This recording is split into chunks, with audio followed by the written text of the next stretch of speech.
Welcome to Dominican University of California. My name is Dr. Laura Stivers. I'm a faculty member here, and I'm so excited that our university is hosting this event because I do teach a class on the ethics of housing and homelessness. And I hope that Dominican will continue to be a partner to organize for housing justice in Marin County. There will also be a follow-up email from this event with the recording and answers to questions we couldn't answer and other information. So again, welcome. And next I'd like to introduce the president of our university, Dr. Nicola Pitchford.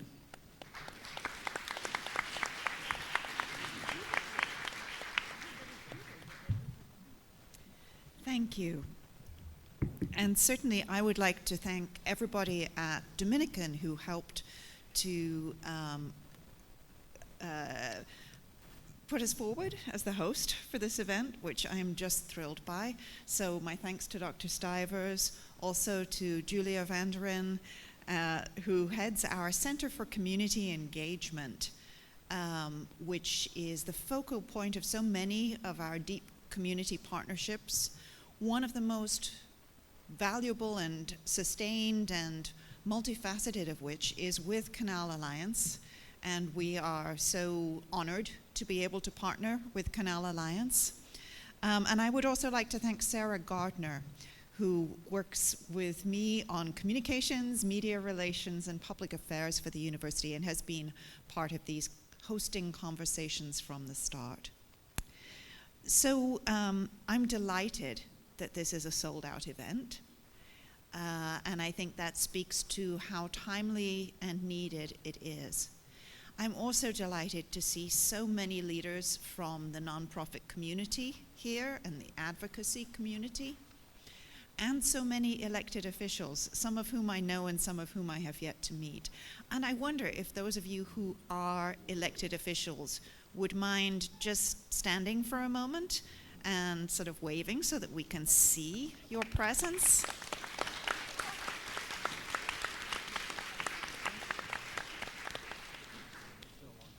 Thank you so much for making the time to engage with everybody here on an issue that is just so crucial to our community in Marin and our wider community. So this, I think, is at the risk of telling people who've already made the commitment of spending the time, an extremely important and crucial event. Affordable housing has become even more of a crisis issue in our communities in the post-COVID moment. And there's a very persistent little insect trying to find housing on my face. So forgive me if I just keep swatting a bit at it. Even before COVID, we all know that Marin County had some of the deepest inequalities of any county in the state, certainly, and of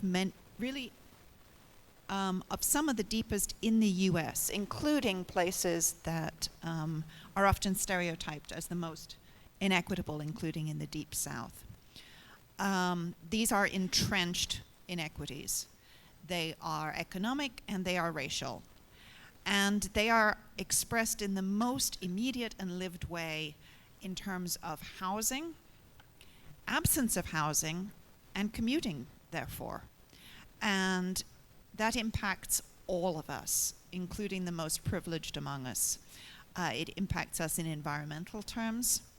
It impacts us as employers, as those of us who wish to participate in an inclusive and lively and diverse community. I was delighted to see this week the announcement of the Marin Community Foundation's new strategic plan, which highlights as one of its central initiatives the importance of affordable housing and addressing homelessness in Marin. And if you go to the Marin Community Foundation's website, click on the beautiful graphic with the bear and the poppies, you will find fact sheets on the primary initiatives that the foundation will be focusing on. including affordable housing. And this fact sheet reminds us that 62% of Marin County workers live outside the county and have to commute to work. That only 24% of Black or African American and Latinx residents are homeowners in Marin, compared to 66% of white residents. And that as a renter, an annual household income of $130,000 is needed to afford the median rent of an apartment in Marin. There are other key statistics here that remind us why this is a crisis. I would also say that this is a timely event because of the success at last of SB 4 in California, the bill that will open the door for the creation of more affordable housing through existing nonprofits, primarily churches and educational institutions, but that also may create, as Alex and I talked about a little earlier, a kind of free-for-all and a chaos around the potential creation of more affordable housing through nonprofits. There are all kinds of reasons why this event is needed now. We also know that during COVID, some of the most immediate crises were temporarily mediated or moderated through initiatives like short-term rent control, eviction freezes, rent support, but that those emergency measures have largely ended, despite the fact that we continue to be not only in a housing emergency, but in one that is deeper after the impact of COVID, that disproportionately impacted those people with the least access to affordable housing. So again, all of these reasons why this is a very important event. And Dominican is thrilled to host it. I am thrilled to host it with our coalition partners here. Dominican is, and you may not know this, we are a federally designated minority serving institution. More than 2/3 of our students are Black, Indigenous, or people of color, primarily Latinx and Asian American from underrepresented Asian American populations. And we are committed to serving students who would not have had access to college, and particularly to a small private college education, in many generations before now. These are also often students from low-income families and students who are the first generation in their family to go to college. That is our mission and it's our passion, but it also means that while many of our students come to us from outside of Marin and around the greater Bay Area, as well as Southern California and other western states, many of them cannot afford to stay in Marin when they have a college degree. They are educators, they are nurses, physician assistants, occupational therapists, psychotherapists, community organizers, activists, as well as artists, entrepreneurs, and that to not have them stay as a diverse workforce in this community is a tremendous loss, a tremendous waste that Marin is allowing to happen.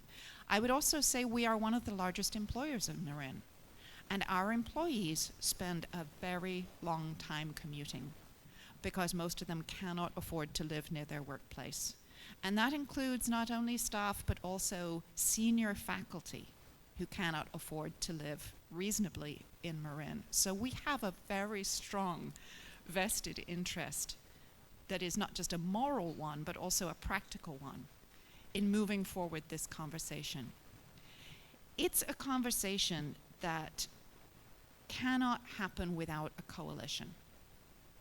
It is such an entrenched issue, as you all know, in Marin, that no single body, whether it is a governmental entity or a nonprofit or an employer coalition, can address comprehensive solutions to the affordable housing crisis here.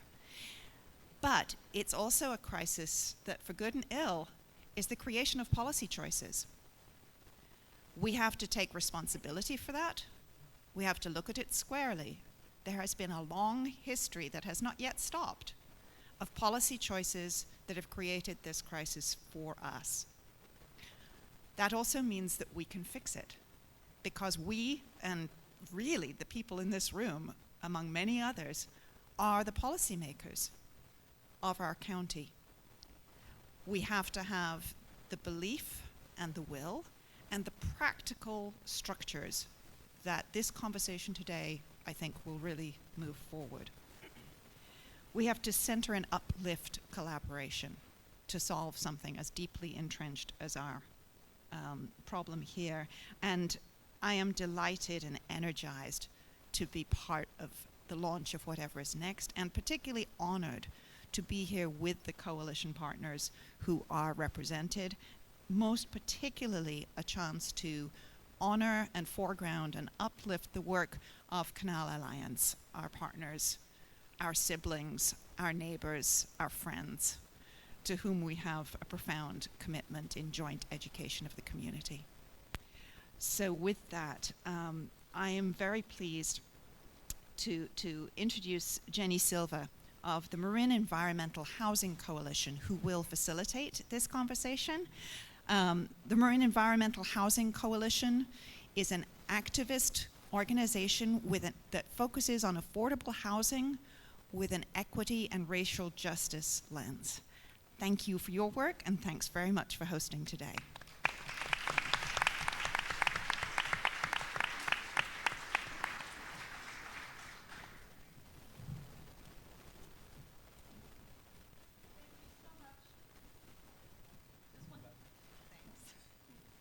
Thank you, and welcome everyone. I am so thrilled to see all of you here and to experience the enthusiasm for a better Marin. A Marin that is more affordable, more welcoming to all types of people, and takes better care of its most vulnerable. Because when it comes down to it, when we're talking about the 3 P's of housing, preservation, protection, and production, which we will be talking about a lot today, that is what we are working towards. Creating a Marin that better matches the aspirations of its residents and its workforce. The enthusiasm we are experiencing today strikes me as a first step to overcome Marin's commonly considered bad reputation for being somewhat elitist and exclusive. That reputation may be well earned, but it also conflicts with what I know about the vast majority of Marinites. Most Marinites want their teachers, healthcare workers, and all of their workforce to be able to live in Marin. Most Marinites do not want to live in the most segregated county in California. Most Marinites would like their children to be able to stay in the community when they leave home to start families. And most Marinites do not want to live in a naturally occurring retirement community. The 3 P's of housing, production, preservation, and protections, are the solutions to these shared desires. If you attend many local government meetings, like I do, it may not feel like Marinites want more housing. But that is a very incomplete picture. And I like to see this event as the counterexample. The fact that we had 160 people sign up within days of registration opening up, there was a waiting list in an overflow room, shows that there is a great desire in Marin for more affordable housing. The challenges may be big, but as Nicola said, policy choices got us to where we are today, and we can fix this. So I'm so honored to be able to introduce our amazing panelists to you. We're going to start with each panelist sharing some remarks, and then we will have plenty of time afterwards for Q&A. The staff at Canal Alliance will collect the questions and bring them up to us, and we're going to do all the questions at the end of the presentations. I'll do a quick introduction, and then we'll get going. Alex Shaffrin will start out, and he'll provide some quick context for our conversation, and then we will jump into the 3 P's with Samaya Abdelghani, the Preservation Program Coordinator for the Bay Area Housing Finance Authority, or BAFA, and then Leah Simon Weisberg, the Legal Director of ACE Institute on Tenant Protections, and then Kim Pipkin, who is the Executive Director of the Black Developers Forum, who will address production. Finally, Ricardo Huerta Nino will bring it home to discuss the power of working with a coalition. So let's get started with Alex. Alex is a writer, consultant, and expert on California housing. He's the author of a 2019 book, The Road to Resegregation, which tells the tale of how Northern California, the wealthiest and most progressive region in America, became the epicenter of a new era of segregation. He is a 1992 graduate of Archie Williams High School, so he is homegrown talent. And his current writing on housing can be found on his Substack, alexshafran.substack.com. Alex will discuss how we can turn Marin into a housing leader, how we got here, and how we can become a housing innovator. So thank you, Al. Thank you very much, Jenny. You know, is it possible there's an image that is in there for me? I'm not sure if it's possible to get it up on the screen. Maybe Aaron knows where it is. If we can make that happen, that'd be wonderful. If not, actually, I'm really happy to announce that Kate Hartley, the new director of the inaugural director of BAFA, the Bay Area Housing Finance Authority, is on my podcast, which dropped today. So if you want to hear Kate and me in an interview, there's a transcript. Yeah, we're dropping it. We're using all the language. I really recommend it for you readers out there, because I don't listen to podcasts. I only make them. Because I like to read, and so every time there's a podcast, there's always a written transcript from my fellow readers out there. I got you. I was going to record the interview. I might as well. To transcribe it, I might as well put the audio out there. Excellent, thank you. Well, I just want to say just a real profound debt of gratitude for all of you for coming to my birthday party. Today is my 49th birthday. Thank you very much. And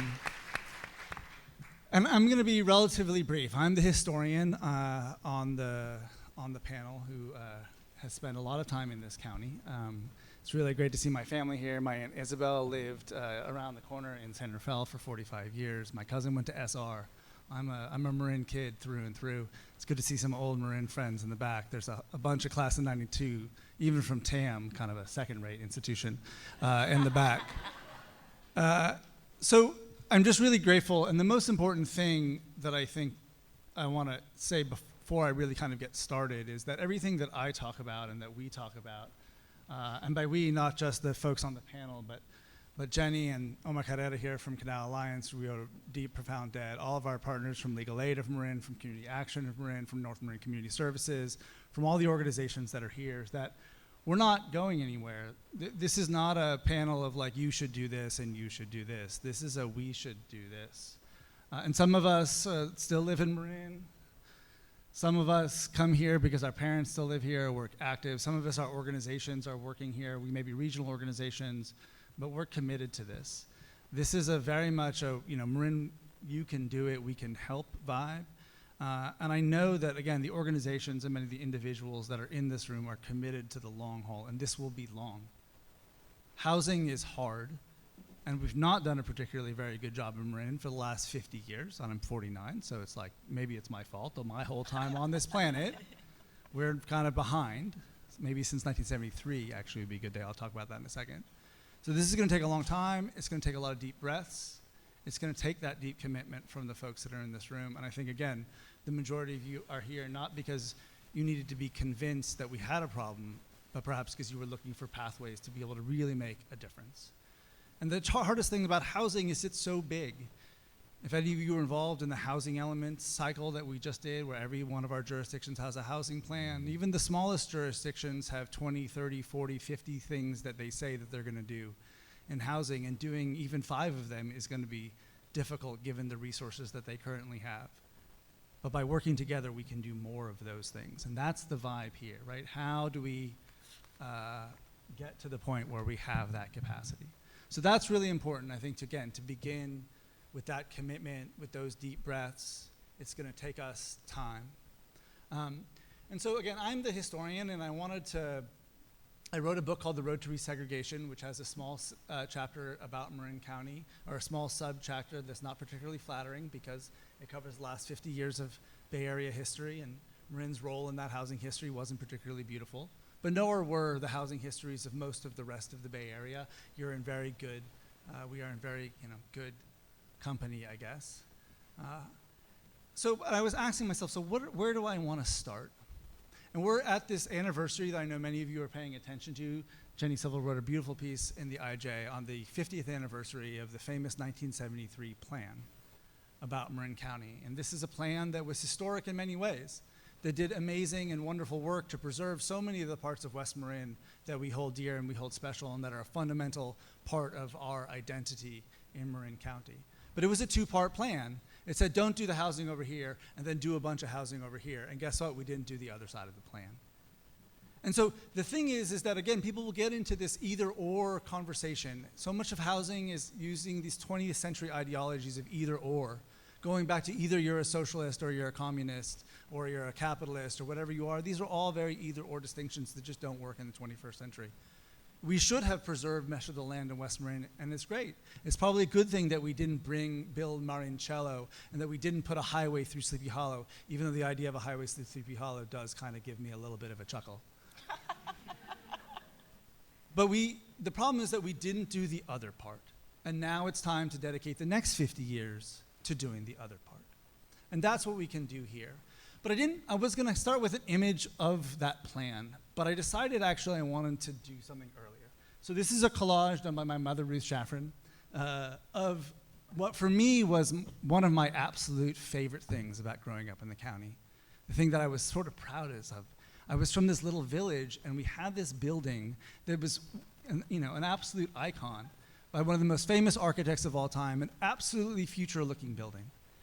I mean, think about it. The Marin County Civic Center, 30 years after it was built, was set as the scene of a future that we hadn't reached yet. It was futuristic 30 years after it was built. Can you imagine a Marin County that could and would build the Marin Civic Center today? No, it's unthinkable. And so this is one of the most important things. I tell people that I think Marin can become a housing leader, and they look at me like I'm crazy or I'm high or both. And I say, no, I think it's actually something that we can do. There is a Marin County that is capable of looking to the future and not just the past.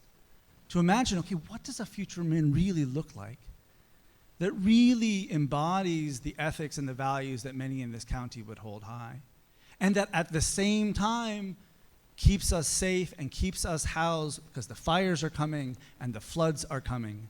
And if you think housing is a problem that only affects lower income people or only affects others in Marin County, I'm sorry that you're not right. It's going to affect more and more of us. Your insurance rates are going to go up. That's going to really impact middle income homeowners, especially if you're in the fire belt. And if that fire comes through, I don't care how wealthy you are and how much security you have, if you're on that side of Mount Tam and it's the wrong day and the winds are blowing in the wrong way, chances are you have another house somewhere else and you're probably fine. But this is something that's coming for us in so many ways. It's going to impact climate change is real. It's just as real as the inequality that we have built. And the only solution to one is also a solution to the other. And so if your solution to climate doesn't involve the solution to inequality and vice versa, we're not going to get there. And so this is one of the things. I think it's really important that when we're looking back to 1973, that we take a look a little bit farther back to that point of time in history when Marin County really saw itself as somewhere, a place that was building the future. And I know that Marin has the talent and has the capacity. I grew up down the street from Ali Akbar Khan, one of the greatest Hindustani musicians of all time. Zakir Hussain lived in Fairfax the year over. We have incredible leaders in science, in medicine, in business, in tech, in environmentalism, in arts, in culture. This county and the 265,000 residents has so much talent. It has builders, it has insurance brokers, it has real estate people, it has the folks, right, who get up every morning and clean and build and repair and maintain. We have the talent and we have the ability to become those leaders. And this is the only possibility. There's no way for Marin to solve its housing problems by just going from being a laggard to some sort of mediocre middle. There isn't a middle pathway there. We have to be able to be ambitious. We have to be able to do more than we're thinking of. Now, when we do this, there's another lesson to learn from this time, though, because it was the same leaders who built this building who also wanted to put a highway through Sleepy Hollow and build Marin and do things that look a lot like building a new city in the middle of Solano County on a big land grab by very wealthy people. So we're going to take both lessons. That's what the road to resegregation is about, is learn from in the 1960s, we were building like crazy. It was racist, it was environmentally unsound, and we said stop. But instead of saying stop and then changing that system to actually keep building, but just do it in a less environmentally insensitive and less racist way, we didn't learn those lessons, we didn't do that. And many of my friends in the planning business who are involved in that Solano County shenanigans don't seem to have learned these lessons either. And so that's what is also very important for us to hear, is that we're going to learn from the spirit of future looking from this era and recapture some of that in Marin County, but we're going to leave behind the smugness, we're going to leave behind the sort of white man's fantasy and the rich guy's plan of just doing everything in secret and running it through and doing politics like it's the 19th century. Right? We can do this in a different way that is community-based, that is more democratic, that's more racially inclusive. This is actually absolutely one of the keys. And so the way we do this is by coming together. And there's two ways that we're going to come together, and I think you'll hear more about this. One is as private individuals and private organizations, nonprofits, for-profits, businesses, in a new housing coalition that really can help drive that change, both politically and technically, helping provide some of the knowledge and understanding and techniques and technical assistance that is necessary for us to do the 50 or 60 or 70 things that are in our housing elements and that need to be. And the second thing is that there are all these ways that we can reinvent collaboration between the public sector and the private sector and between all of our little jurisdictions. One of the benefits of Marin County is actually, I think we can build things politically, but the challenge of Marin County is that there isn't a single organization or a single jurisdiction that is large enough on its own to do what is needed. And it is only by weaving them together in new ways, in joint powers authorities and new forms of cross-sector collaborations, that we can actually build the financing machine and the building machine and the tenant protection machine that we need to be able to do all of the things. None of the housing ideas that are out there in our housing elements, whether it's rent protections or building new affordable housing or building new homeownership paths, none of these ideas are incompatible. The only thing that is incompatible is the idea of us continuing to do things on our own. And I'm really excited to see everybody here, really excited to be part of this amazing panel. You're going to hear from philanthropy, from local government, from people who are working with developers or regional government and nonprofit and organizing groups. We represent so much of that network that is here to be part and participate with Marin County. Thank you all so much for being part of it, and it's an honor to be here.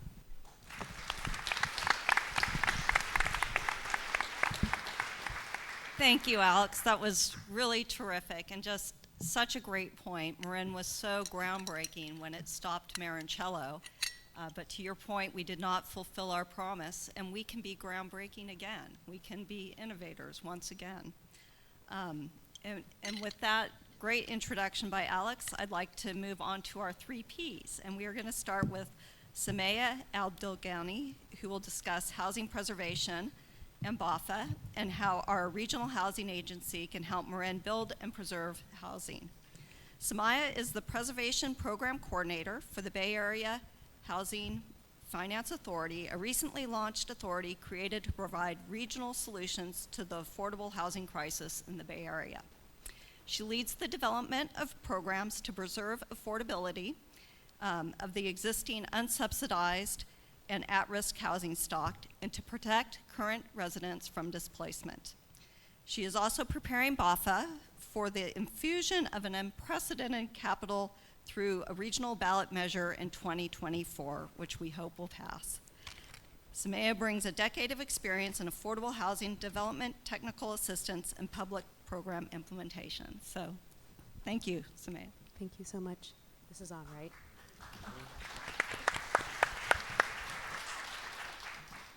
Thank you, Jenny. And I think if we could get the slides back up. Perfect. I greatly appreciate the warm welcome and introduction, and very excited to be in a room full of local experts as I sort of share some of the opportunities that are coming down the pike at the regional level that could really make a difference on the ground here in Marin, as the power in this room is really harnessed, as our beginning speakers have mentioned. So, to begin, the Bay Area Housing Finance Authority, what on earth is that? To begin, for those who haven't heard of the Bay Area Housing Finance Authority, or BAFA, it is the first regional housing finance authority in California, whose primary function and power is to raise billions of dollars to address affordable housing and housing stability in the Bay Area. And I'd like to kind of back up a little bit and get a sense of what is the problem here, that we're trying to solve, which is not news to anyone in this room. But just to put some numbers on it, at least 36,000 people are experiencing homelessness as of our 2022 point in time counts in the region, over 1,000 of which reside in Marin County. The Bay Area has consistently fallen short of its housing targets. Between 2015 and 2022, the region built only 25% of the homes that were needed, as identified by the Regional Housing Needs Allocation. And for our next round of the Regional Housing Needs Allocation, we need to build 180,000 more affordable homes across the region in order to meet the existing need. And in order to get any of this done, we need to get the current projects that are planned but not off the ground well into construction and actually operating and serving low-income people. So significant funding is needed. As of 2023, there are over 32,000 affordable homes in pre-development, meaning that they're in the early planning stages by, honestly, many of the affordable housing developers and community land trusts that I understand to be in the room today. And 556 of those homes are located in Marin County. And so those are projects that are just sitting in the pipeline waiting to get off the ground. So where does BAFA come in? BAFA was created by state legislation in 2019 to address systemic challenges in affordable housing and housing stability across the 3 Ps. So I represent the preservation piece as the preservation program coordinator for this new agency, but we really work across all 3, including production of new housing, preservation of existing affordable housing, and protection of tenants. And again, the main power of BAFA is to raise revenue for housing through ballot measures, such as general obligation bonds, which I'll talk a little bit more about as our first major initiative. And BAFA works in collaboration with Bay Area cities and counties like Marin. And 50 to 80% of the revenue generated through these ballot measures returns to the county of origin, which again, I'll get into more detail. But in terms of our governance, if anyone has heard of the Association of Bay Area Governments or the Metropolitan Transportation Commission, these are sister regional agencies. And so the ABAG and BAFA boards work together, including the MTC commissioners and a nine-member advisory committee, which includes folks from Marin and with experience across the 3 Ps to provide program guidance on all of the work that we are doing. So until we can actually start acting on the generation of funds, we're currently in a pilot phase of trying to do proof of concept and trying to get some lessons learned and show the regional value add of BAFA and of its collaboration with folks at the local level. And so just to, I could say each one of these could be its own presentation, so I won't do that. But I will just say that we're working really, again, across all 3 Ps. The first is the Doorway Housing Portal, and this is almost a P of its own, of placement.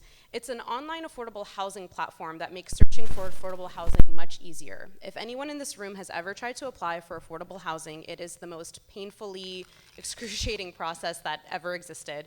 You have to go to individual properties, individual owners and developers. Sometimes the only option is to fill out a paper application, and this is really designed to streamline the application of housing anywhere in the region. There's the affordable housing pipeline, where some of the numbers that I presented on the second slide come from. And this is a database that we're building to track the production and preservation of affordable homes so that we can really quantify how many projects we have, what is the need for financing, to ensure that the money that we're raising is actually meeting that need for projects that are ready to go if only they just had the dollars. Then there's preservation, which is the piece that I carry. And this is really focusing on financing to help community-based organizations buy buildings, taking them off the speculative market, convert them to affordable housing, and protect residents that live there currently from displacement, and ensure permanent affordability for all future residents of those buildings. Additionally, in the protection and sort of homelessness prevention space, my colleagues are working on a study of Bay Area evictions and legal services, as well as a pilot for long-term rental assistance to seniors and people with disabilities.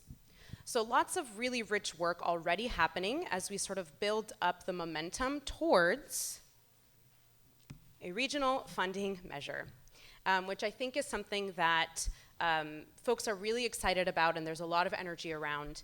And I'm excited to sort of share what is currently being planned for that. So in 2024, there are two measures that are currently being contemplated.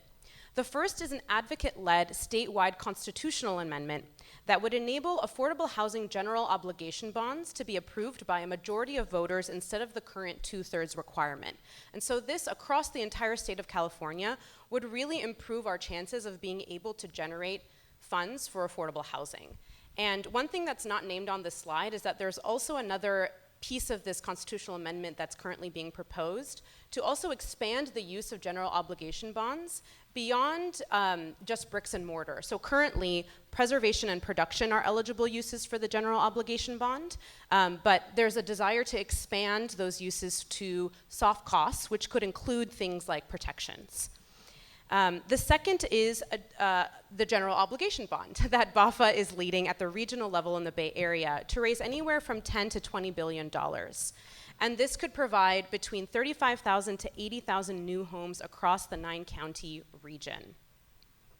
And what's really significant about this is that it would create significant funding for every community, including Marin. And I highlighted on the slide that what would this look like? For $10 billion to $20 billion at the regional level would result in $352 million to $704 million for just Marin County.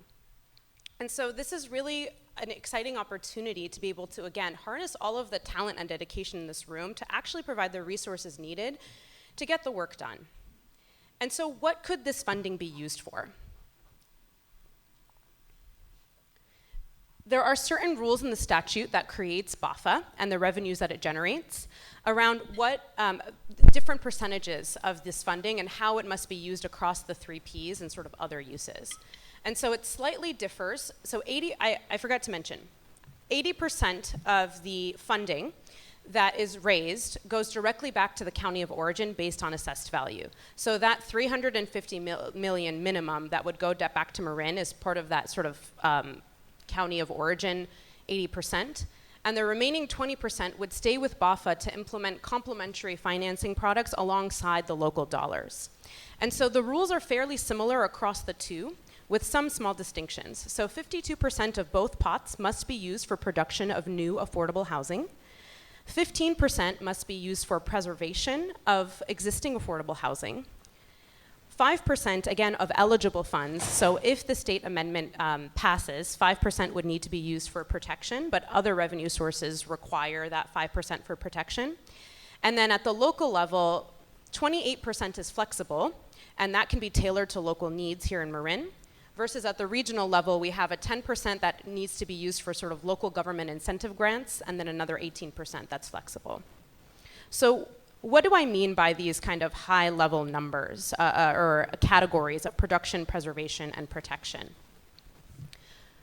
Under the production bucket, this could be used to build rental or ownership housing.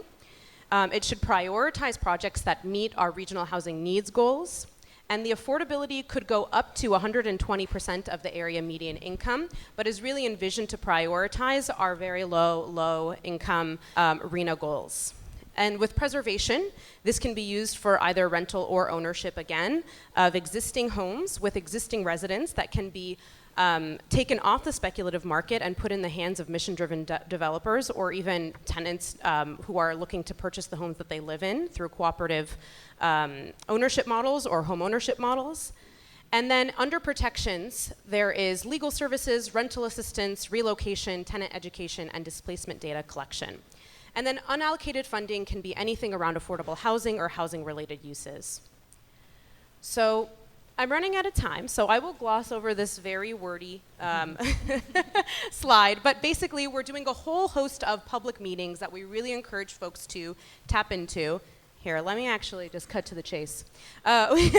We have a lot of public meetings to fine-tune our regional expenditure plans. We're working with our local staff, including the great folks who are working at the County of Marin, to really figure out what their expenditure plans might look like if this bond is passed.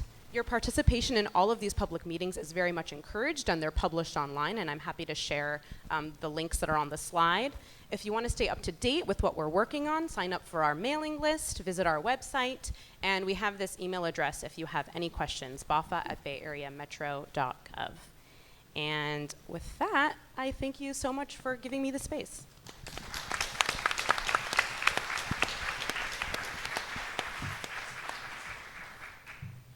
Thank you so much, Somaya. It's just really so critical, and it's exciting to think about what Marin would look like if we had those resources to work on preservation and protection and production. And with that, we are now going to introduce Leah Simon Weisberg, who is going to talk about protections.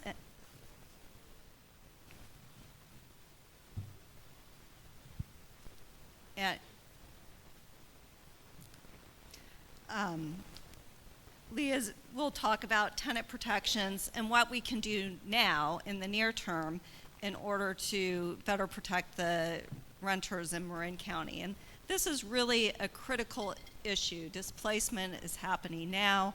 Just this week, there was an article in the Marin IJ about a Sausalito apartment that turned over to an institutional investor, and all the tenants are being evicted. And there's very few tools that we have in the toolbox today to help those people. So really excited to hear what Leah has to say.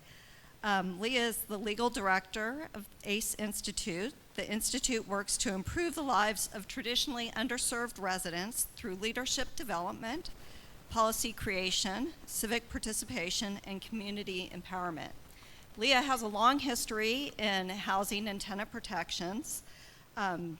She began her housing career as the co-executive director of the Eviction Defense Network, where Leah litigated over 1,000 unlawful detainer cases on behalf of tenants facing eviction in Los Angeles.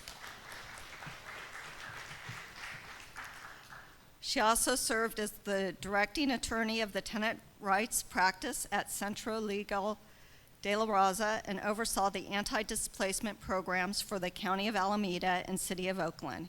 She led policy initiatives which led to historic increases in rent control and tenant protection ordinances across Alameda County. Leah currently serves as the chair of the elected Berkeley Rent Board, and she is also an adjunct professor at the University of California College of Law, San Francisco.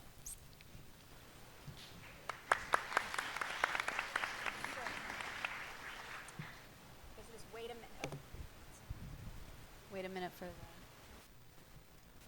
the famous PowerPoint.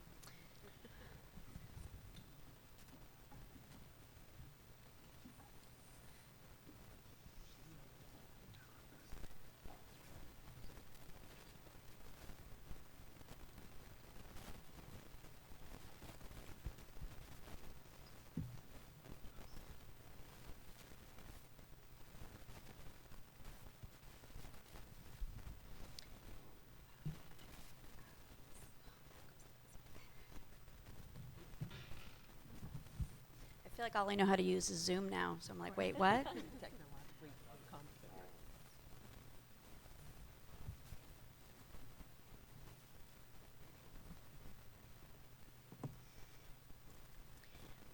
So when I was preparing this presentation, I was kind of, so who am I here today? And I think, I have been carrying a lot of hats, and part of it is that for my entire, professional career, I've been basically going from one housing crisis to another.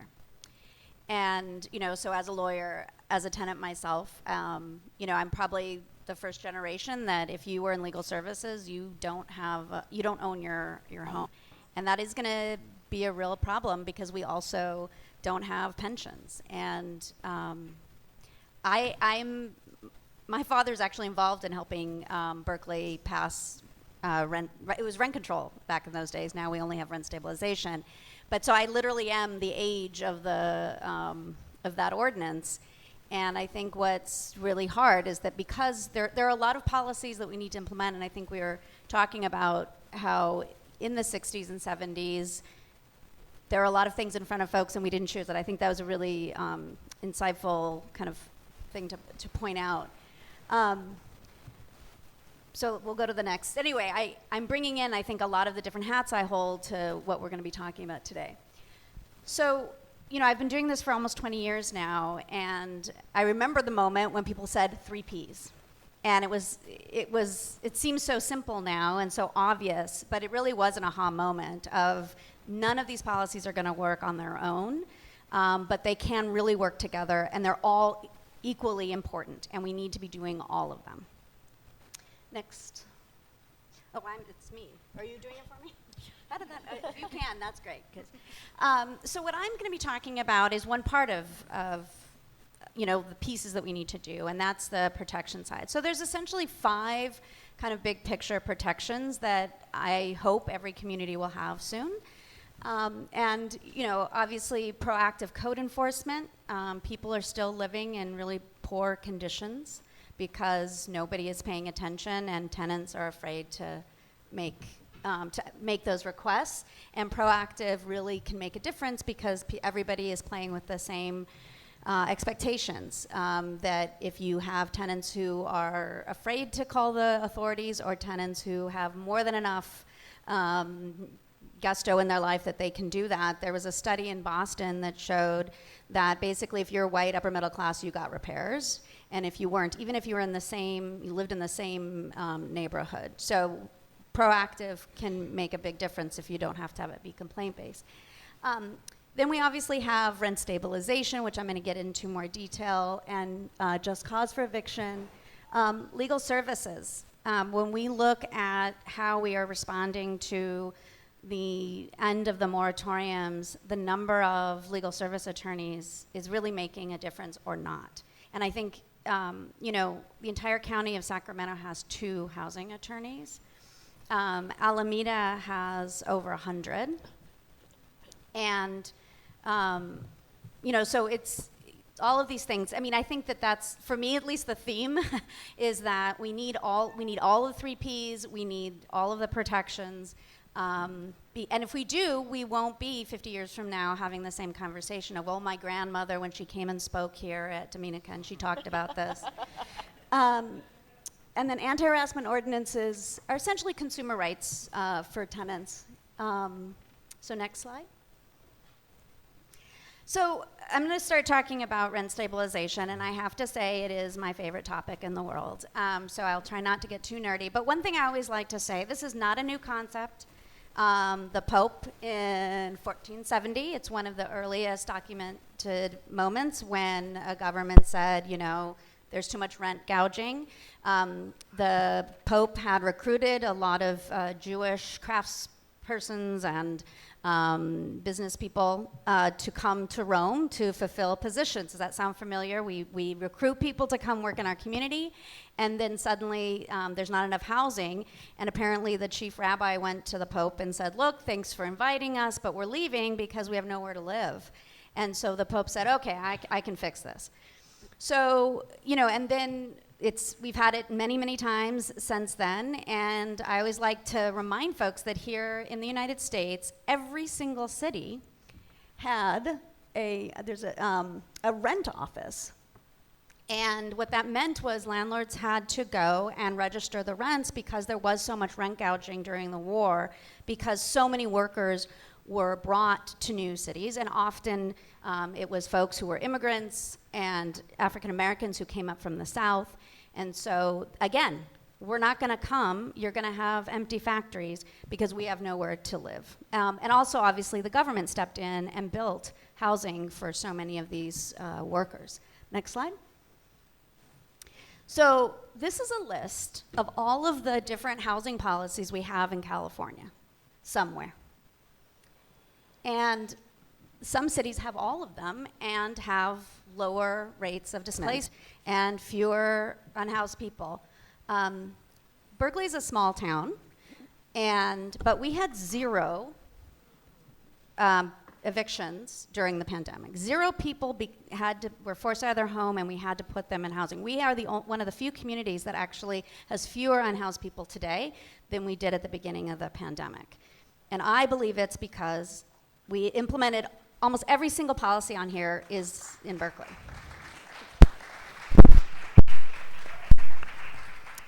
Next slide. Next slide. So I just 2 seconds about, I'm way behind. Okay, just quickly, with rents, what I want to say is, in California, you can only pass rent stabilization. That means that if you are the property owner of residential housing, you get to decide that rent. You get to choose the person who lives there, and you get to assess how much does it cost to run your place, what do you need to do to cover your mortgage, and all of these things. The only thing that the government can do is create the stability afterwards and say, okay, each year you can only raise it a certain amount. But the starting point is what the owner gets to decide. And I think that that's really important because from the beginning, the person who owns the business is the one deciding what is possible. And I think that is what's also really important is to understand that this does not lower the price of rent because we are not allowed to pass what's called vacancy control, which would be when the government says, you know what, nobody can afford this. You have to make, I think it's $90 an hour to live in Marin.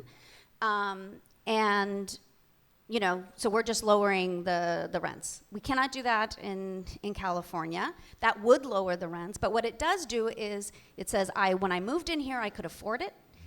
I'm paying 30% of my income to my housing, and now I should be able to rely on that. That is what we are able to do in California. And what that has mostly become is basically protecting the middle class that it continues to rent because being able to buy a home is not affordable. I also just want to say that the protections I'm talking about and the solutions that are about protection are really about rental housing. And I think we talk about home because I think we want to be inclusive of those who own their home or people who rent. But I think it's also really important that when we're saying this solution is that there's a difference between what's going to solve people's ability to not be displaced from their rental housing and people who are going to be who aren't able to buy a home. They are connected, those two realities, but a lot of these solutions will only address one and not the other. Next slide. This is showing the difference between, the green line is actually the state rent cap, so that's 10%. And if you see, that's almost, at the end, it's gonna be almost a 97% increase, and that's only over a few years. Where when people have rent stabilization, right, you're seeing only a 20% to 18% over the same time periods. Next slide. So I guess I need to zoom through this a lot faster. So the other big piece that a lot of communities have passed, I also just want to mention that in 2015, there were 15 jurisdictions in California that had rent stabilization. There are now over 40. And so communities are really passing it, and every single time it's because there's a crisis in their community. So I'll be curious to see if Sausalito decides to pass some protections soon. These are typical examples of the kinds of reasons that landlords can have to evict people under just cause evictions. Next slide. I'm just gonna, let's keep skipping through these. If people want to know more about the specifics, we can talk later. Keep going. So I just want to really just emphasize, I think what some of these benefits are is that it's immediate. Many of these things which are super exciting, and I'm really glad they're happening, we're going to see if we're lucky in 5 years, 3 years maybe. But these things are policies that local governments can pass immediately, and you can protect people immediately. And I have to say that I think one of the reasons this became the field I worked in is that I first got involved in changing laws because I was a legal service attorney. I was representing a whole building, and they were all going to be thrown out unless we changed the law. And then it occurred to me, well, laws can change. And so we fought for them, and that building those people all got to stay there. And I think that's rare that we can change the law and immediately keep people housed. And so I think that's kind of the way you have to think of these kinds of policies. Also, I'm just going to speak to that housing is a human right and what that means. I mean, we have a universal, the Universal Declaration of Rights says that every government is required to provide adequate housing. And the United States is failing to do that. Now, all of the policies that we've been touching upon put us back in good standing in that way. And I'm excited because I've definitely seen the difference. To go from 15 jurisdictions with stability to 40 is really exciting. And thank you so much.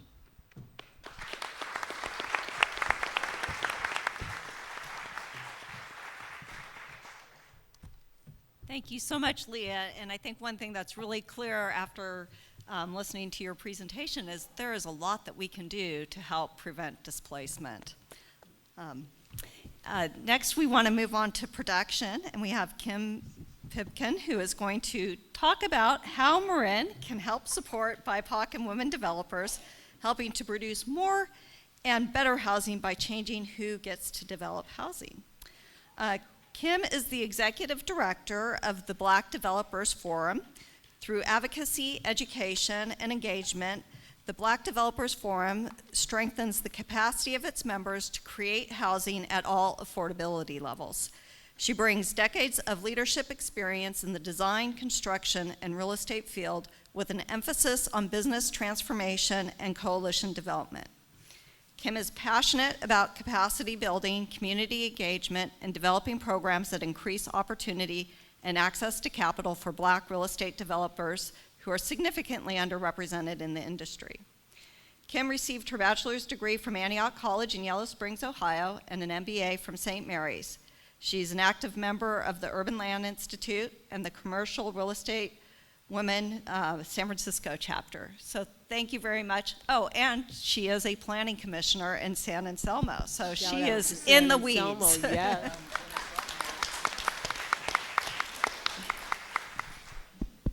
This is hot. Can you hear me? Yep. Okay, I want to give a shout out to a few people here before I talk about myself. Miss Terry Green out there in the audience. I see you, Terry. Okay. I just want to make sure I can acknowledge, and of course, Elise over there to my right, your left, planning commissioner for Larkspur. She took me to school when I was my first tour duty in San Anselmo, so thank you for that.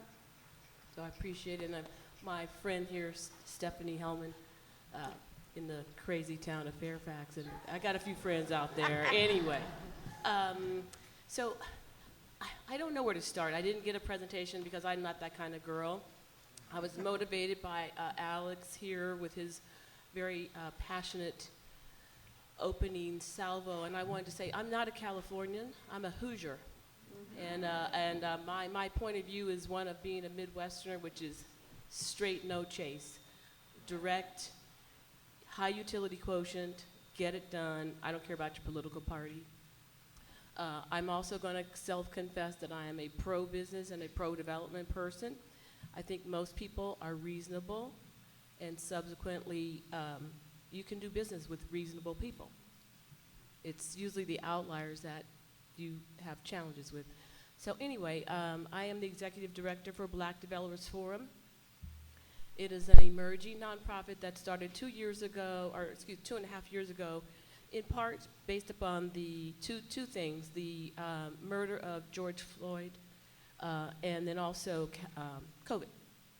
So we all got to watch the murder happen globally because of technology, and then COVID came along, and kind of like the Great Depression, it didn't care if you were rich or not rich.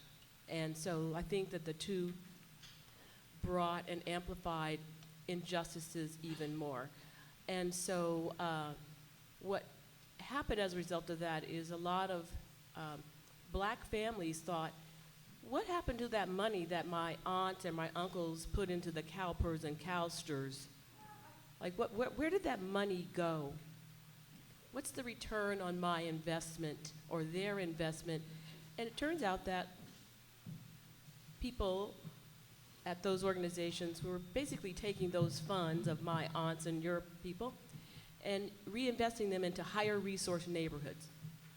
They were not being invested into what we'd say would be under-resourced or maybe less beautiful or less, or maybe, shall we say melanin?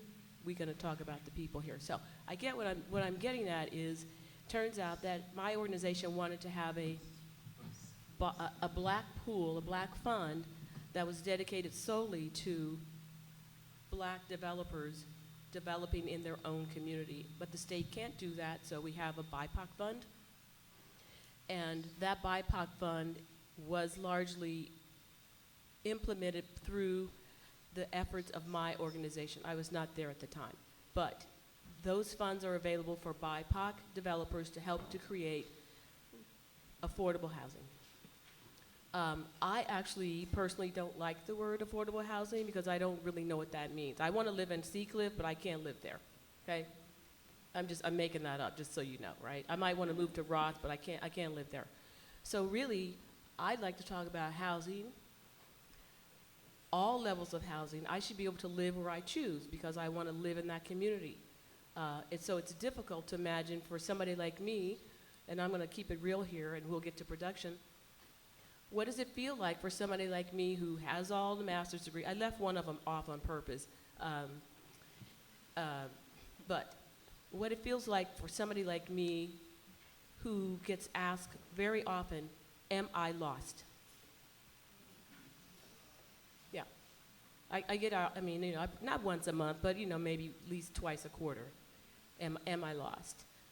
And so when we think about sort of BIPOC or women developers, I want a show of hands. How many BIPOC developers are here and how many women developers are in the room? Raise your hand. I got how many is that? Okay, so you see that the math is not mathing. So I think what I want to bring up is a couple of the challenges of BIPOC and women developers, not necessarily in Marin, but in general. So the rally cry for most BIPOC developers is access to capital at favorable terms, okay? They're not gonna go to Bank of America and find themselves, going and getting a loan from, some nice loan broker. So we have to go to CDFIs and other sources of capital at more favorable terms. The other thing that most BIPOC developers need is a high level of liquidity so that they're able to work immediately to get a deal going. If you have to jump through hoops, give away your firstborn child, you're not going to be able to make that deal happen. That's not even the penciling part, but it's just simply your ability to expedite a thing. And so I would say from a production point of view, and there's sophisticated people here, so I want to talk about site inventory and all these other things. What I want to talk about is Marin ready for a BIPOC and women developers? I'm just asking, that's a rhetorical question. Right, you get what I'm saying. Are you ready for us to be in the room and go to the same schools and shop in your districts and live in your community? Because honestly, I don't see it happening because it doesn't, people are asking me if I'm lost. Imagine if you're a black developer or you're and by the way, how many of you know Victor McFarlane, WinCup? Yeah, okay, I didn't call him before I got here. But I could have asked him, how difficult was that for you as a black man with a lot of experience? So I don't want to be political, but I'm simply saying housing is attached to economics. It is not a commodity. It is not a commodity. You don't buy it at the store. It's linked to humans. And so the goal of a lot of developers is return on investment. How many people think about return on investment when you do development? Okay, Chris Hart, I hear you over there. I see you. I know I got to call some people out. But mostly what I'm getting at is you can pencil it out, because we talked about penciling, but in reality, maybe development is leaving no one behind. That we have to think about real estate development. It's human development, right? So when we talk about affordable housing, why does it have to be over there? Why can't I be integrated into a community providing those services? There's no reason for it other than I got mine, how'd you make out? So in San Anselmo, there's 833 units of housing that are slated, I guess, are part of the housing element. I don't quote me, I don't know anybody else's, but I know for certain half of the people who do ADUs don't use them for housing of other people. There's she sheds or my potting shed or my gift wrapping environment. No, I'm not kidding you. Or maybe I might use it as an Airbnb, and most often my teenage daughter might need it for her parties. So anyway, probably the most important things about housing production, aside from all of my being a little bit flippant, is that there's two things that are going to really make the difference here. One is actually making it easy for the planning departments to facilitate, get things through without being burdened, without people being fearful of pitchforks and the constituency coming in and holding them hostage, okay? The other one, so that's one component, which is we need support. We need the planning departments to be supported by the constituency to say, it's okay for us to do this. We are not going to be held hostage by people who don't like the color of my house, or we don't want to live next door to people who don't look like us. So, so that's that. So, which is help the planning departments facilitate getting these things done. And part of that is they're under-resourced, and they need more staff to make these things happen. And maybe the other thing is the money. So we need accessible capital at favorable terms, and that means across the ecosystem of money, whether it's Chase, CDFIs like Housing Trust, Silicon Valley, or U.S. Bank or any other facility that provides capital. So I didn't get into production numbers because I don't know what they are, because I just don't. But mostly it's a philosophical and a human element that I want to bring to you, which is humanize real estate development and don't leave anybody behind. That's the real return on investment. So if you want people in here and you want your kids to stay here and you want to have missing middle housing, because I want to live downtown San Anselmo right on top, right above the Cheetah building. I mean, I can see it, right? I got a flat there looking out. I can go to Cucina, right? Go to my Ropes and Harrington garden plot. I just want to live here. And so housing is a right, but also it's an economic right to be able to live where you work. And so with that, I guess the gentleman to my left here has the floor. Thank you.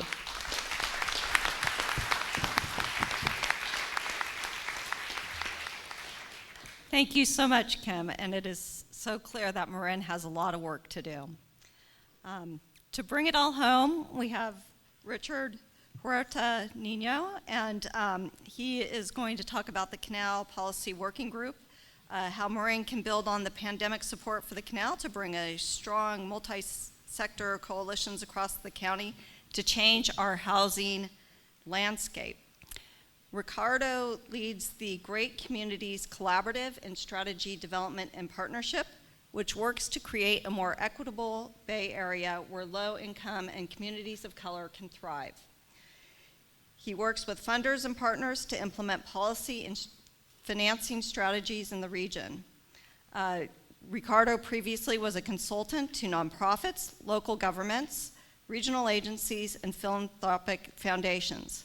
His most recent work was as a consultant for city planning and community engagement focused on racial equity, housing, transportation, and workforce development.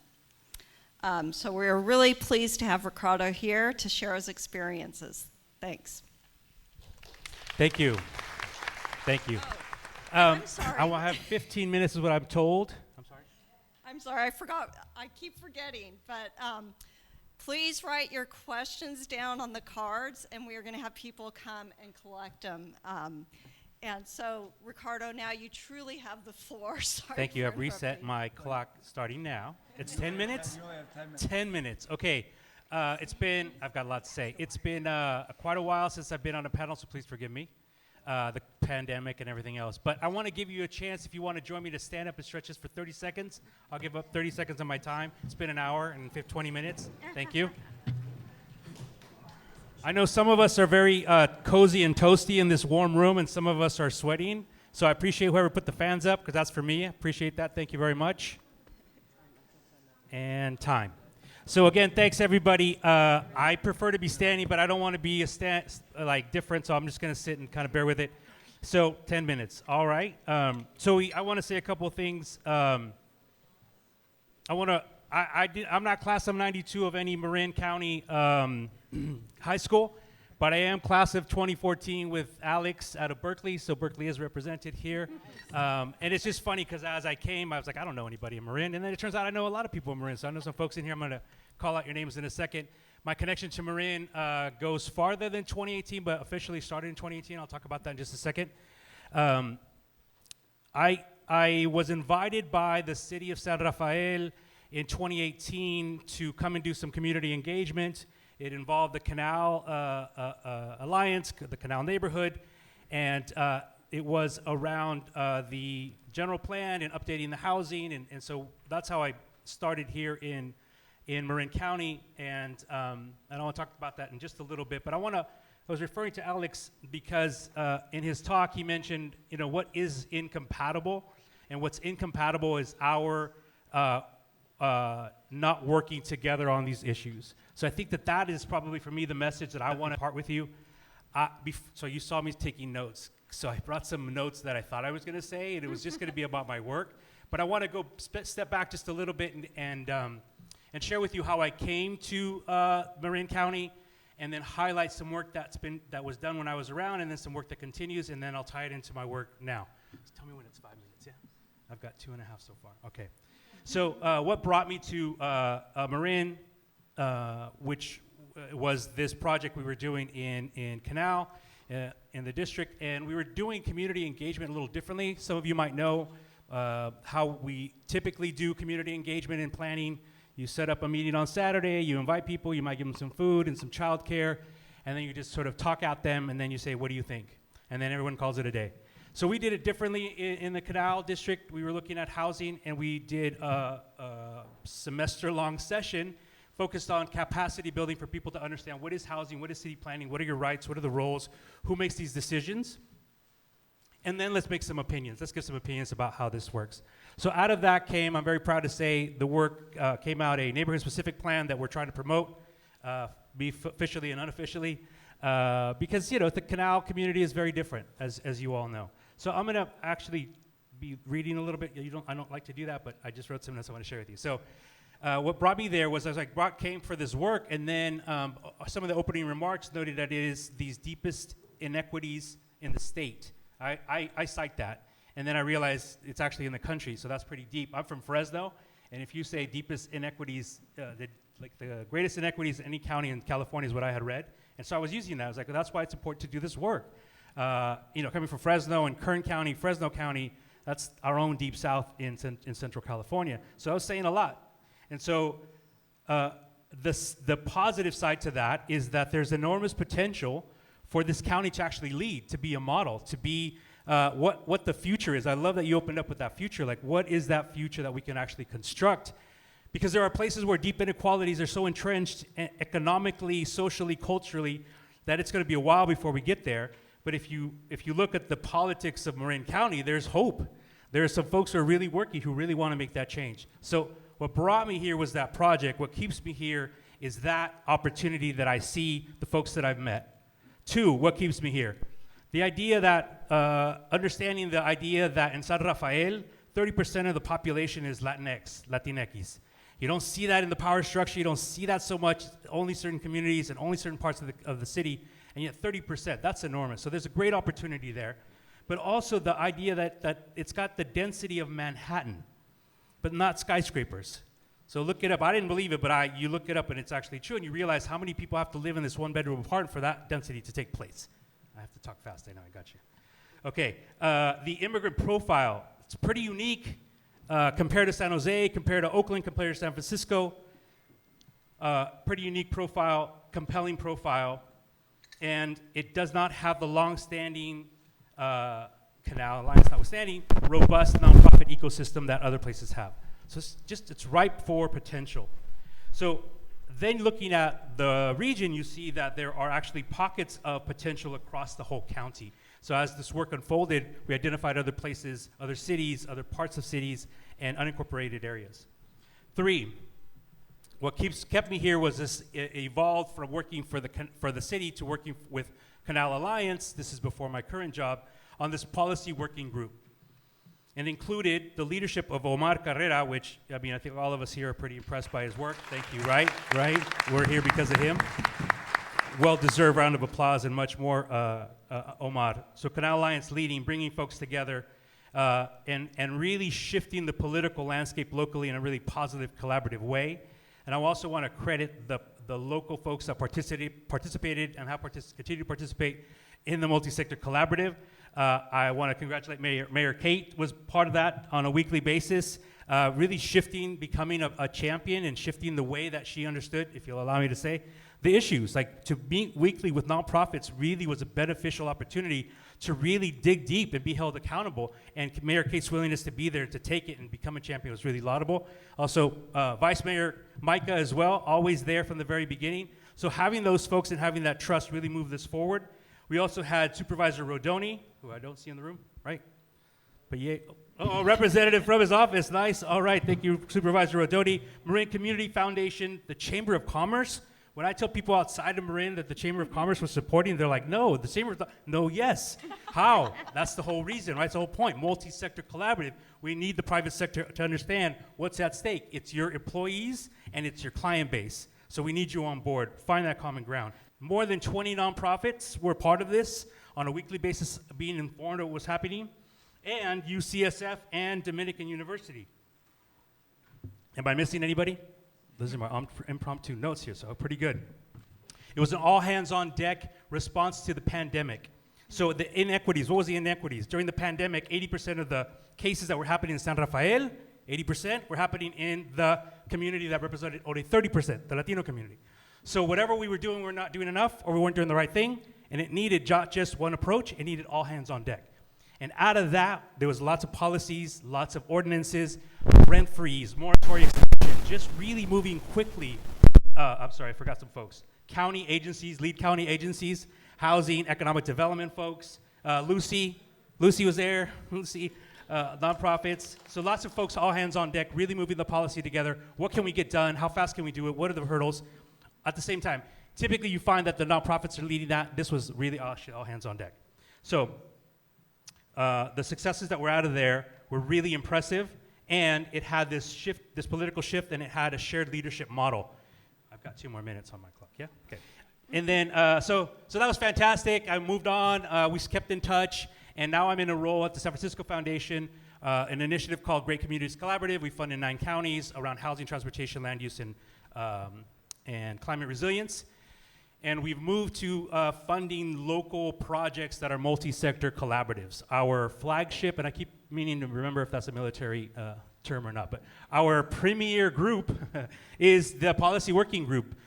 We funded them this spring to expand, to go to new cities, and to start to do things at the county level. What we understand is like, you might do well in one city with housing, but that's gonna pop up in another area. If you're not doing all hands on deck, it's not gonna be as effective. And the idea is to raise the floor for everybody, especially distressed communities.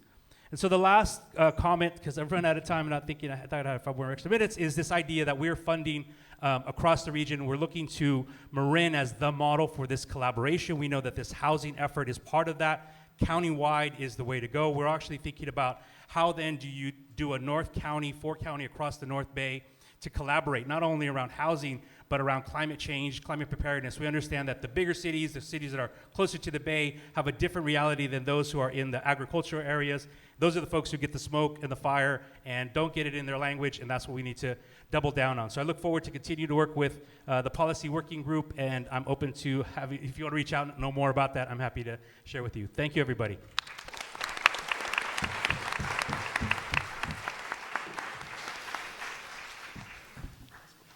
All right, thank you so much.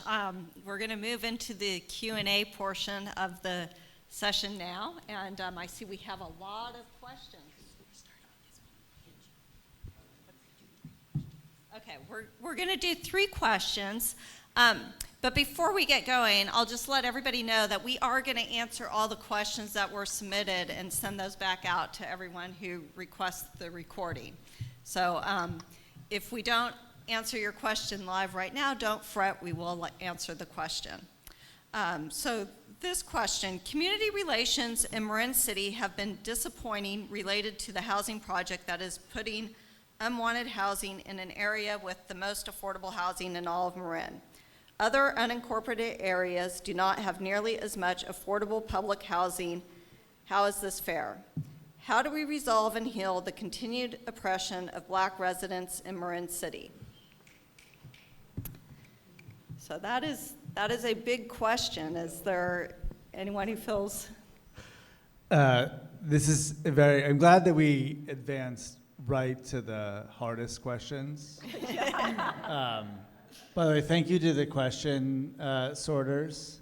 Special shout out to Cheryl, who's the actual CEO of one of your most important social service organizations, hanging out, sorting questions. Omar was in the back moving chairs. Like, this is I love Marin. This is a hands-on crowd. Like, we are, people are here to do the work. So this is really a very difficult thing. And if you would like to go outside and have a drink and talk about not just Marin City, but this very particular project, which has been a very challenging project, I'm here all day.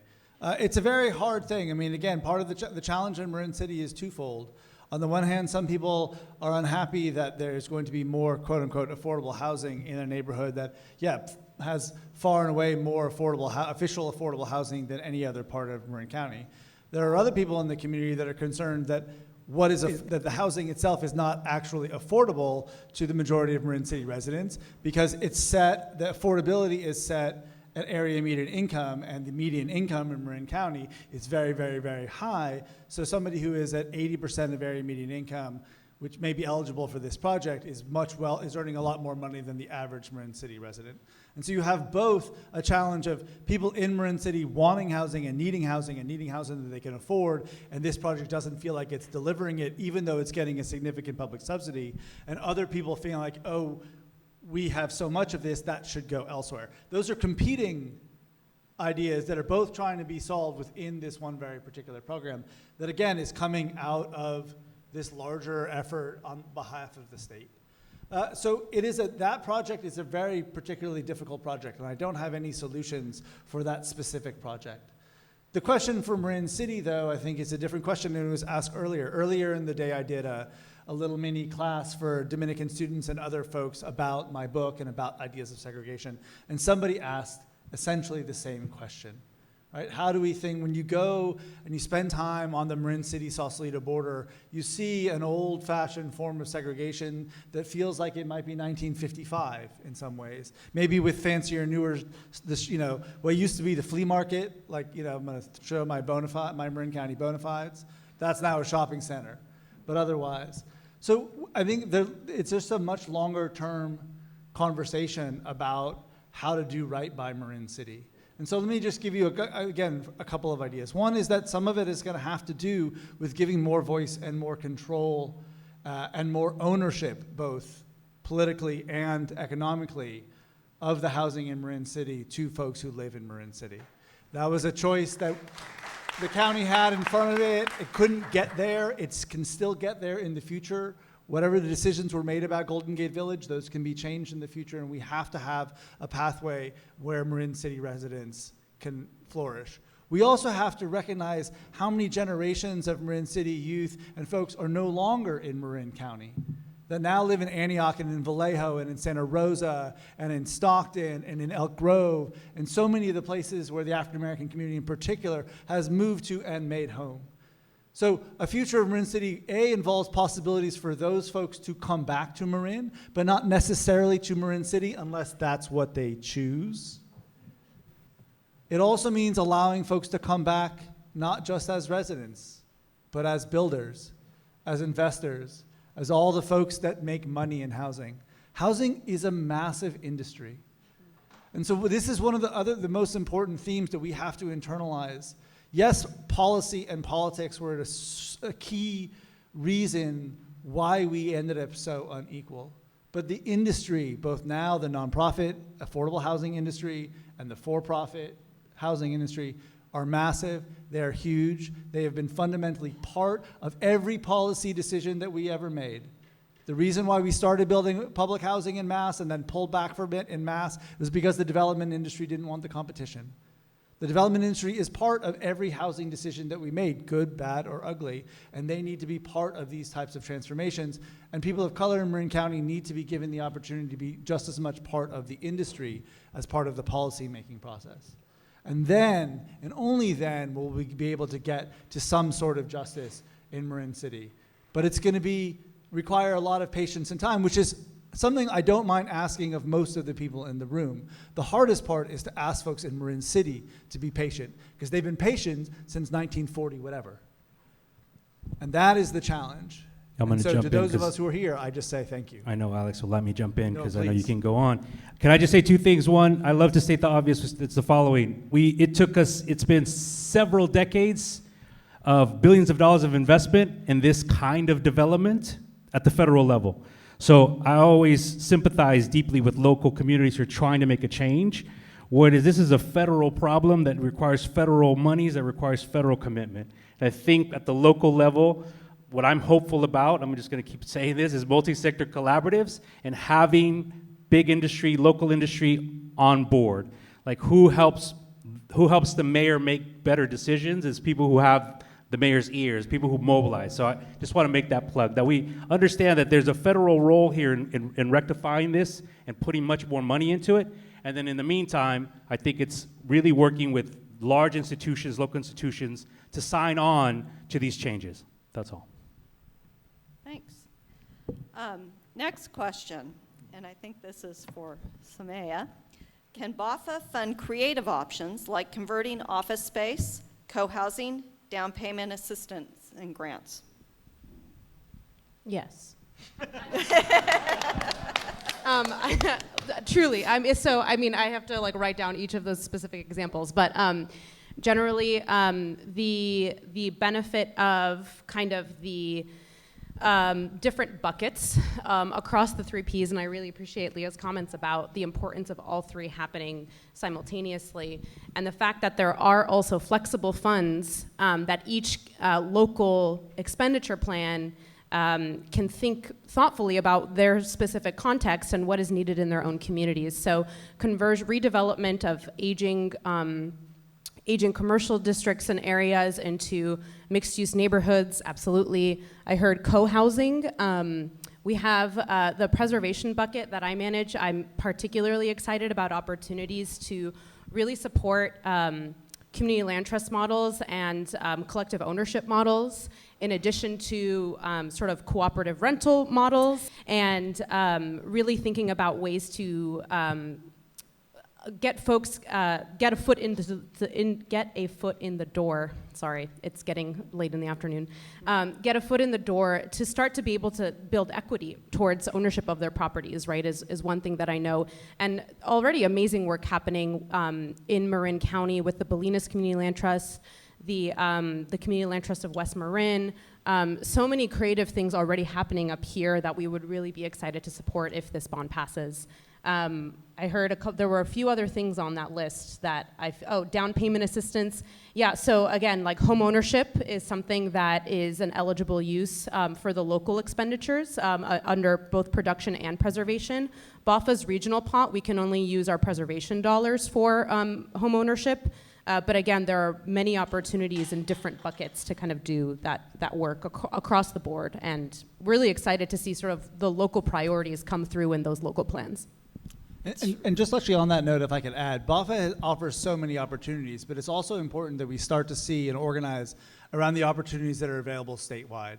Again, the way, the state of California can be a critical partner. We stood up a program called the California Dream for All, which is a really, really innovative way of doing first-time home buyer programs. Instead of giving you a small grant to cover closing costs like $20,000, which isn't going to get you far, the state of California now can be an equity partner and buy 30% of the house, which is the difference between what you can afford and what you need. That program sold out in a week. We set it up. A bunch of really smart realtors in Sacramento got on it quick, and all the money was gone. But it's because it's so successful.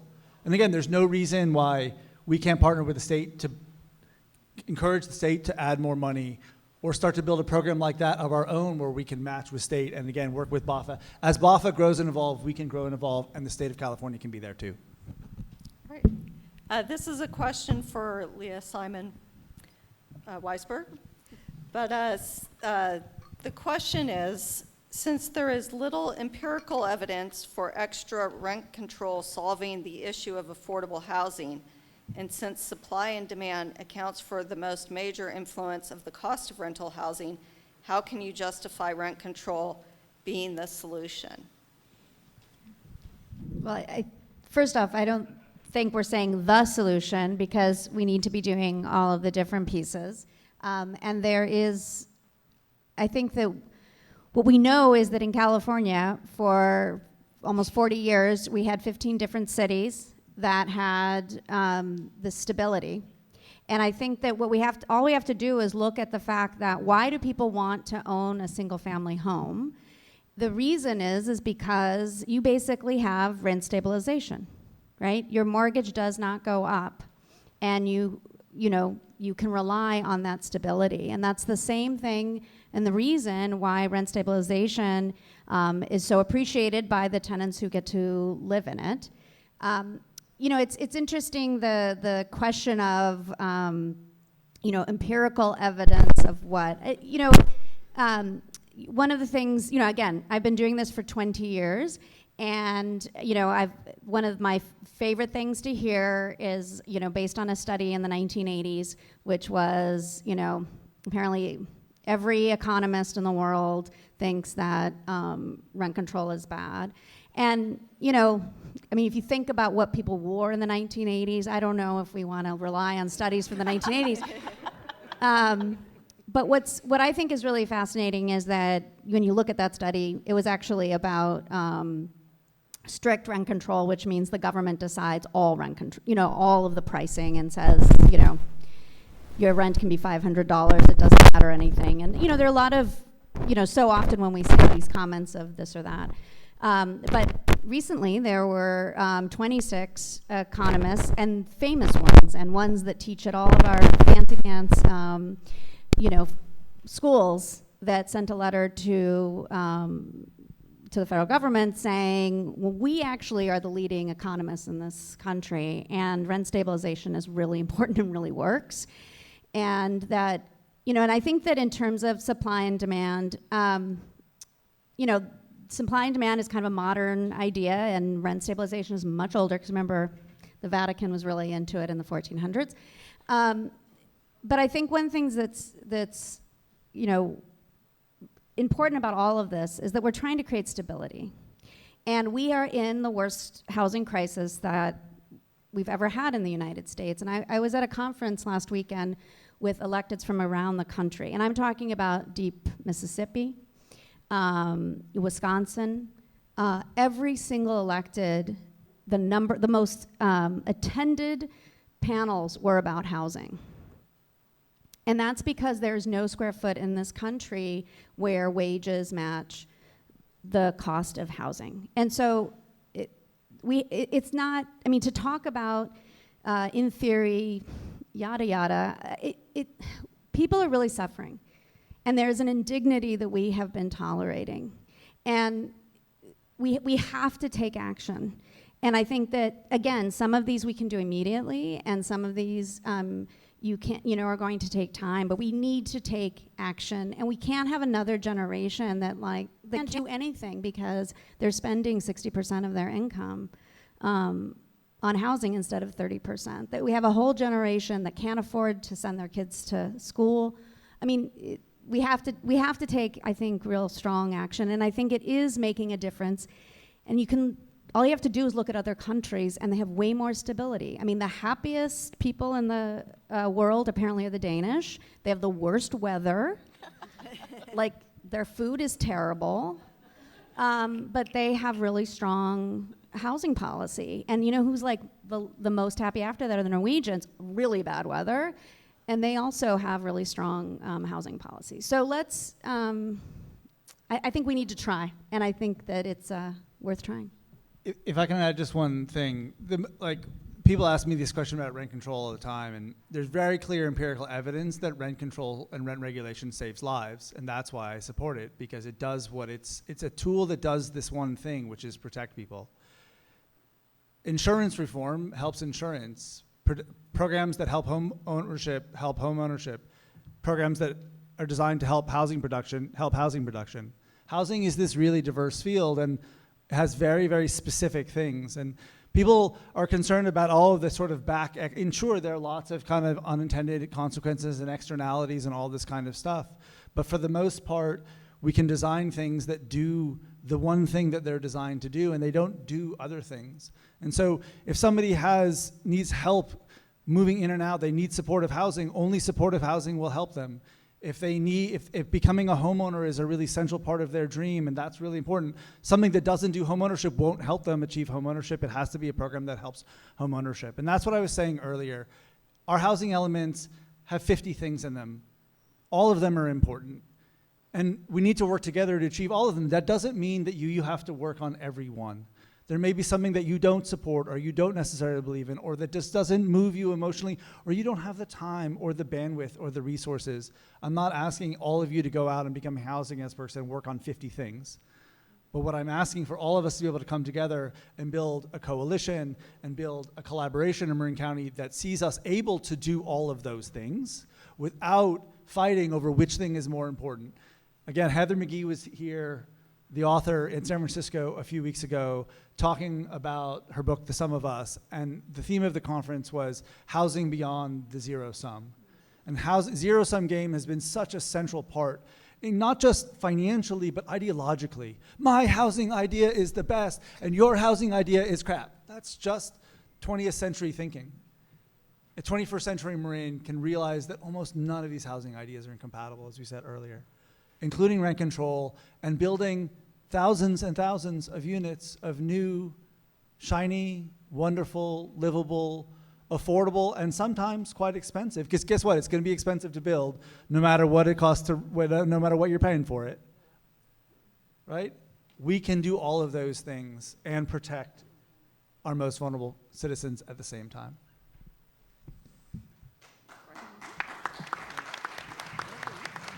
Thank you.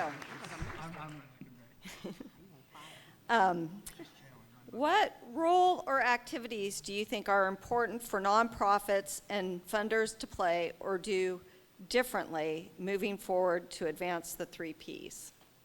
Can I surprisingly start? So I know I'm the tenant protection person, so I wouldn't normally. But I guess there are 2 things that I plead for. One is that we are starting to have a problem where most housing is being funded by tax credits, and they're being owned by for-profit companies from out of state that never have any interaction with the community, and large management companies that also don't care and have very poorly trained staff. That is what 90% of my work has become. These are not mission-driven folks. These are not our people that we're coalition with. These are large corporations that have figured out, a way of making money. And so what I think we need to do is really look at a certificate of how to do management, and I don't know if the university wants to add that program, but we are one of the few countries that doesn't have that. And I mean, I feel like if you ask a tenant what's the thing that's bothering them the most, they're gonna say their manager. And then when you hear what it is, it's because they have no training, particularly if we're going to create housing where people may have other challenges.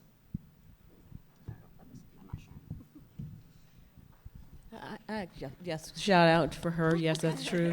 So I just want to add something, which I don't know if it's directly related to the question, but I'm going to say. So does everybody know what a supernova or a nova is? Can raise your hand if you do. Okay, raise your hand if you don't know what a nova is.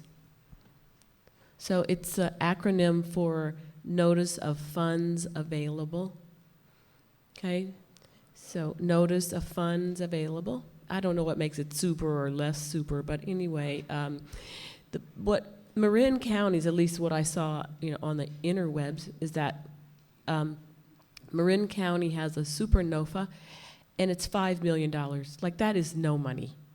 I mean, to have some pursuit fund on the sort of the sort of pre-development funds.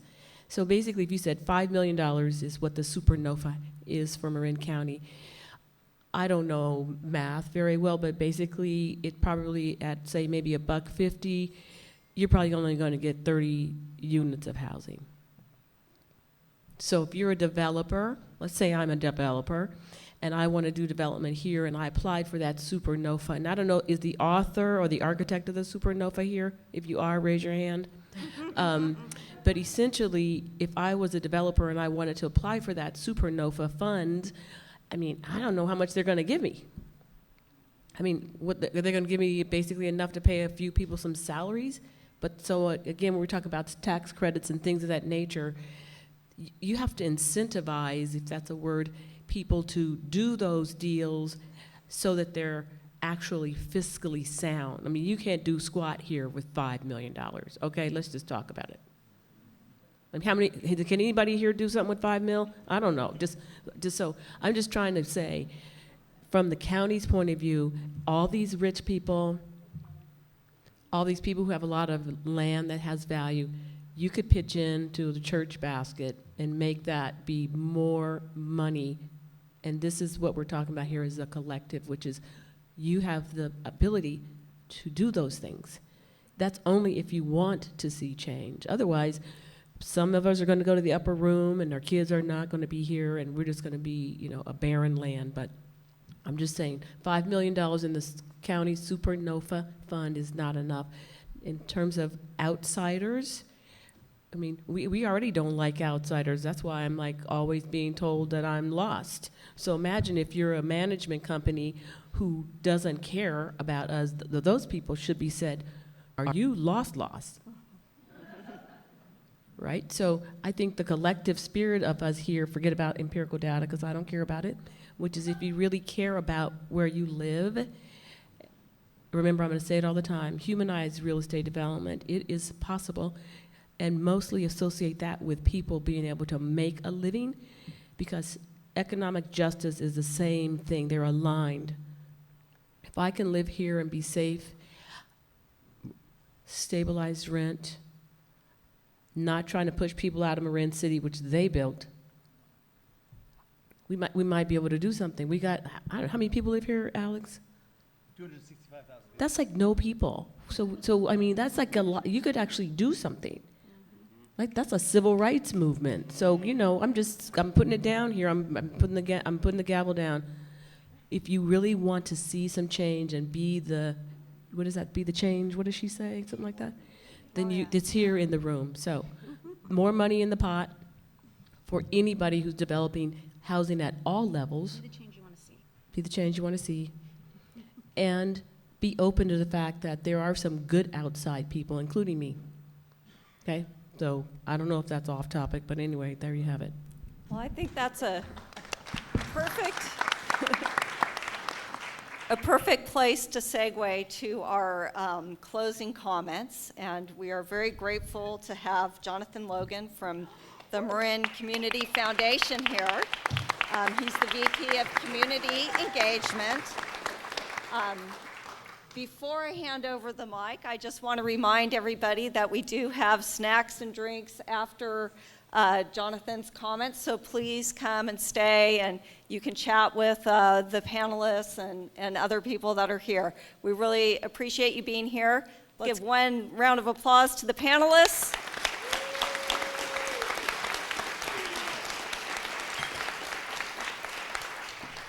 And a huge thank you to Jonathan for being here.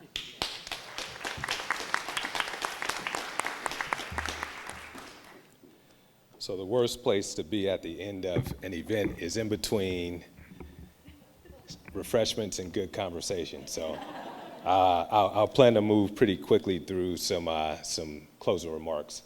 But first, what I wanted to say was I've been working in this county for about 20 years now. And I started when I was about eight and a half. And when I started here in this county, there were a lot of issues that the county was trying to wrap its hands around and really do something tangibly about. Affordable housing was an issue at that time. Where was housing going to go? Who was going to actually support it in their backyard? Where was the money going to come from? So these issues are not new. These are issues that we've been hearing. But I got to say, today feels different. Today feels very different. It feels special because of the folks that are in this room right now. Folks that represent different parts of the county, different views of the affordable housing and homelessness elephant. Depending on what side you're from, you may or may not know what other folks are doing, but you guys are all in this room right now together, and that's really special. We have homeless advocates, we have affordable housing developers, we have folks that are promoting home ownership opportunities, and this is very much different than what we've seen. We've seen us in silos and sort of doing our own things, well-intentioned, but not thinking about the bigger picture. And I want to say a couple words about that before wrapping. But before I go too deep into that, I did want to say thank you to the organizers of this event. This is folks just from our community. Yeah. Folks from our community that have just stepped up. I'm looking at Omar now. Much of his work has not been affordable housing focused, but given the need and the severity of the crisis, he's leaned in. Many of the other advocates that are part of this effort of bringing us all together today, this wasn't why they got into this space, but they saw the need and said, this is something that we can do something about, and they come together, and we're all here today. So I want to thank you. The panel was amazing. One of the beauties of coming after a panel is they say everything you were going to say. So everything you guys liked that they said, it was what I was going to say. If you didn't like something, I wasn't going to say it. So thank you guys for the great panel.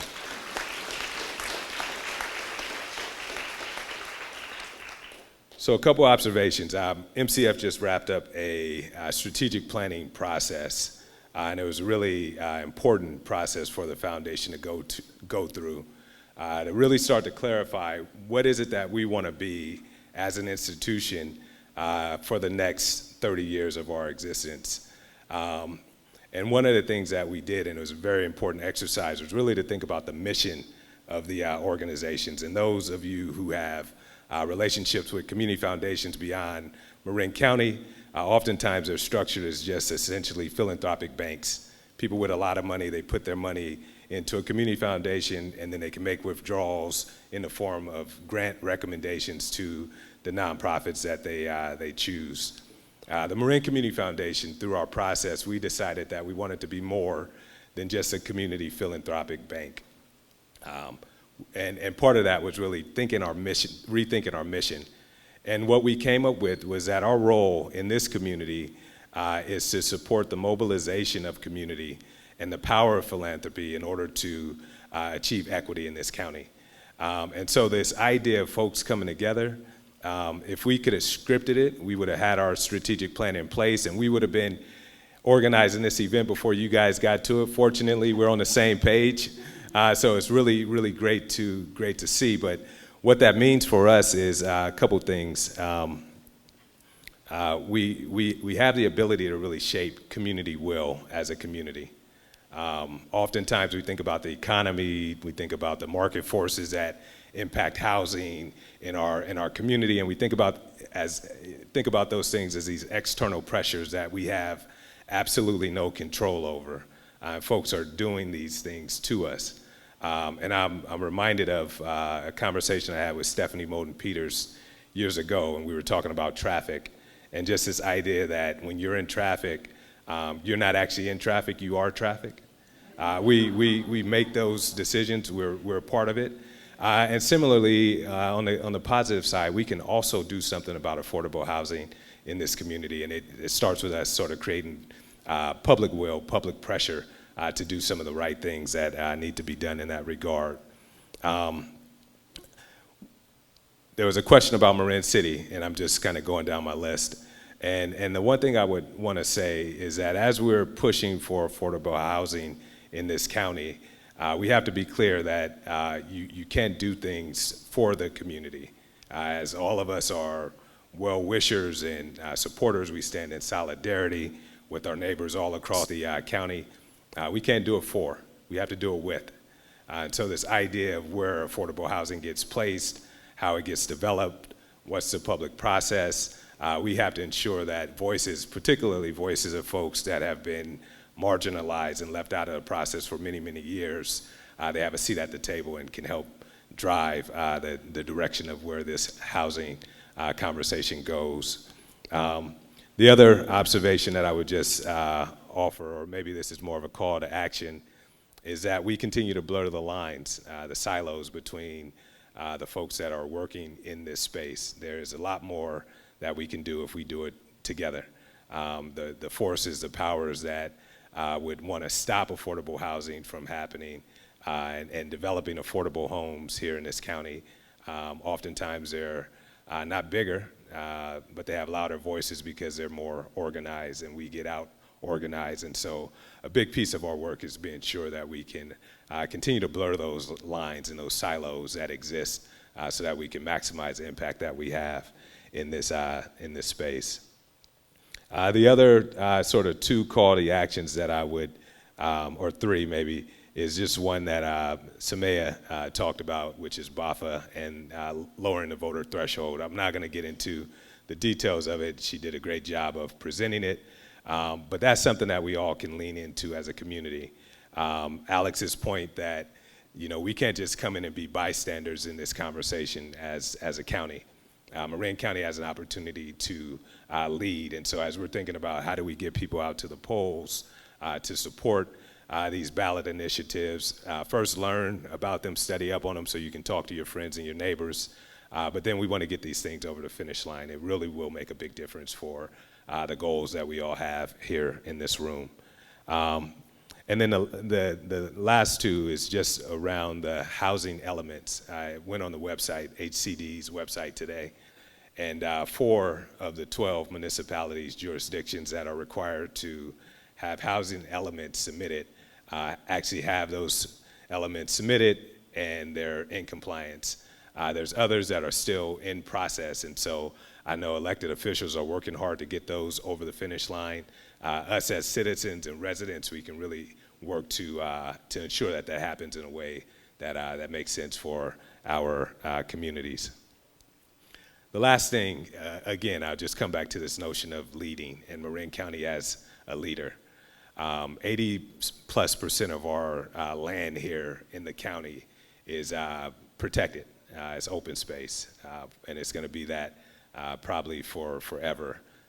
Alex talked about the history of why that is, and we've done a great job of protecting this environment, ensuring that I would just say we have an earned reputation, and rightfully so, for being leaders in the environmental space.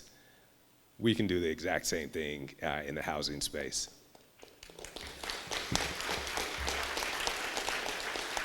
And I'll say not only can we do it, we should do it. Our our kids are relying on us to do that. Future generations, not just here in Marin, but beyond.